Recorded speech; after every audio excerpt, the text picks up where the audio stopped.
सभी साथियों को मेरा नमस्कार, स्वागत है आप सबका आज 17 जनवरी के इंडियन एक्सप्रेस एनालिसिस में।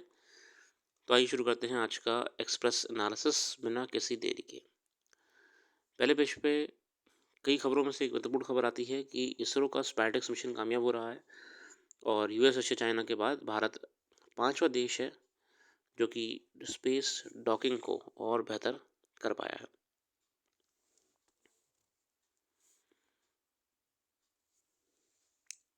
Docking refers to joining gather together two or more fast moving objects in space, most larger space assets, particularly those that involve two-way journeys from Earth and to Earth. Space fact like International Space Station, as big as typical six-bedroom house in US, cannot be launched into space in one go. देखिए, हम जानते हैं कि पूरा space station तो यहाँ से नहीं भेज सकते ऊपर, तो ऊपर असेंबल करना पड़ता है।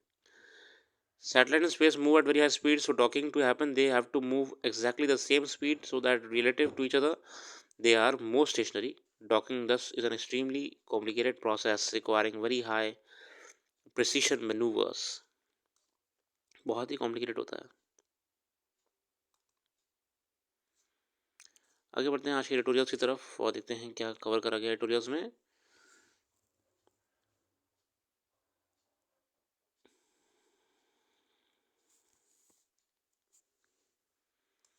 ये पॉलिटिकल आर्टिकल है इसलिए उसमें नहीं जाएंगे। इसरो का हमने पहले भी कई बार जिक्र करा हुआ है, आप पुराने आर्टिकल्स भी पढ़ सकते हैं वेबसाइट पर जाके डिटेल में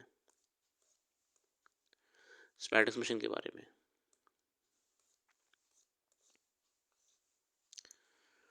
How FTI TTP will be ensure faster, smoother immigration clearance.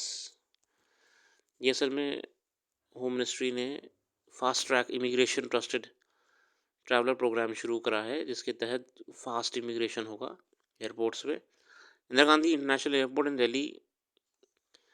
The program seeks to simplify international travel by accelerating the immigration pathway by using automated gates. Will eventually be implemented 21 airports across India. At the moment, the first phase of FTI TTP seeks to facilitate secure but faster and smoother immigration clearance for Indian national and overseas citizens of India. Next phase will be extend these facilities to foreign travelers. The Bureau of Immigration under MHA is nodal agency for program which is currently waiver free of cost for passengers. ये जो gets में समय लगता है manually काम करने का वो डिजिटाइज कर दिया है, ऑटोमेटिक कर दिया है। Those interested have to first enroll on an online portal to MHA website. They have to provide the details and upload required documents. After necessary verification, a white list of trusted travelers will be generated and fed for implementation through e-gates at the airport. Biometrics of these travelers will be captured either at Foreigners Regional Registration Office (FRRO) or at the airport. At the time of registered travel first passage, the registration will be valid till the validity of the passport or for a period of 5 years. इसमें आप voluntarily enrol कर सकते हैं अपना details और MHA के साथ साझा करके। नज़दीकी एफआरओ ऑफिस जो होता है आपका, वहाँ पे बायोमेट्रिक वगैरह दे देंगे अपना, तो ये एक्टिवेट हो जाएगा। और ये वैलिड कब तक होगा? जब तक आपका पासपोर्ट वैलिड होगा या फिर 5 साल तक वैलिड रहेगा।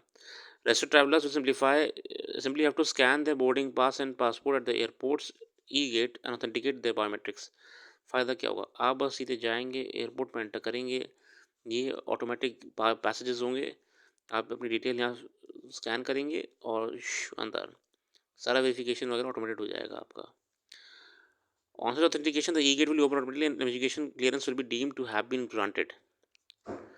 इसी के लिए आपको पहले से ही इसका पंजीकरण वगैरह कराना पड़ेगा। आपकी पंजीकरण करा देंगे तो ये डेटा सारा ई-गेट्स में शेयर कर दिया जाएगा। तो टाइम जो किल होता है इमिग्रेशन वगैरह में वो आपका नहीं किल होगा। और ये सुविधा फिलहाल असम में भारतीय नागरिकों के लिए है और ओसीआई पीपल के लिए है।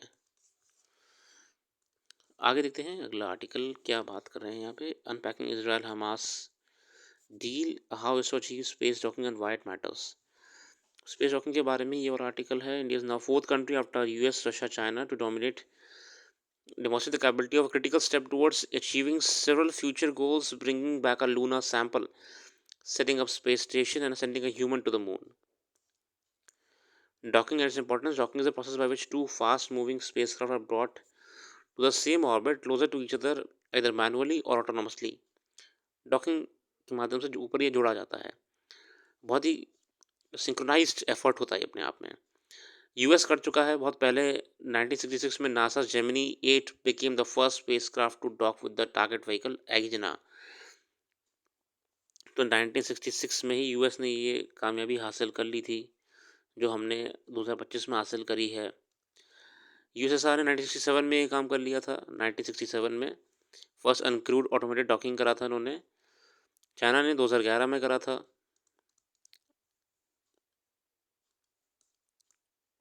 Why Indian mission now.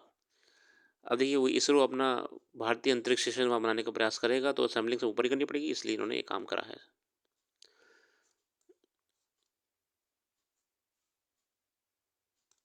उसी के बारे में बताया हुआ है। बाकी इसराइल हमास डील को लेके अभी क्योंकि चल रही है, तो अभी इसको मत पढ़िएगा। मतलब आपकी इच्छा है पढ़ सकते हैं नॉलेज के लिए, मगर अभी थोड़ा इसमें मेरे को लग रहा है कि थोड़ा समय लगेगा, उसके बाद ही कुछ फाइनलाइज होगा इसमें। आगे आईएमडी इंडियन मेट्रोलॉजिकल डिपार्टमेंट के 150 साल हो चुके हैं, उसको लेके यहाँ बताया हुआ है। कैसे अपने आप को तकनीक के माध्यम से डेवलप करा है, डॉपलर वेदर रडार्स अपडेट करे हैं, नए नए नए टेक्नोलॉजीज, सैटेलाइट्स, इनसैट सैटेलाइट्स हम जानते हैं वेदर के लिए यूज़ होती हैं। 2 geo satellites inside 3DR and 3DS are now monitoring weather round the clock as opposed to a single INSAT 3D in 2014. और resolution 12 kilometre means that IMD now is able to forecast event for a 12 kilometre area. मतलब कि बहुत ही छोटे precise जगह का भी वो weather predict करने में बहुत ही सफल हैं। IMD's Vision Document 2047 released on Wednesday provides detailed roadmap for making the country climate smart and weather ready by 2047। 2047 तक IMD का विजन डॉक्यूमेंट रिलीज़ करा इन्होंने, जिसमें इन्होंने अपना फ्यूचर बताया है कि किस हिसाब से काम करेंगे और कैसे और बेहतर प्रोडिक्शंस एंड एक्यूरेसी के साथ हमें वेदर डेट्स देंगे, जो कि कई चीज़ों में काम आएंगे, एग्रीकल्चर से लेके अर्बन लिविंग में लेकर आपका साइंटिफिकली भी काम आने वाली है, डिज़ास्टर मिटिगेशन, डिज़ास्टर मैनेजमेंट में काम आने वाली हैं कई तरीक़ों से। बहुत ही बढ़िया आर्टिकल है यहाँ पे आपके सामने। इसी के साथ आज के लिए रखते हैं। अपना कीमती समय देने के लिए बहुत बहुत धन्यवाद। कल फिर आएंगे नई वीडियो के साथ, जुड़े रहिए और डिटेल में करंट अफेयर्स हमारी वेबसाइट पर जाके ज़रूर विजिट करिएगा, पढ़िएगा और अच्छा लगे तो अपना फीडबैक भी दीजिएगा। Thank you.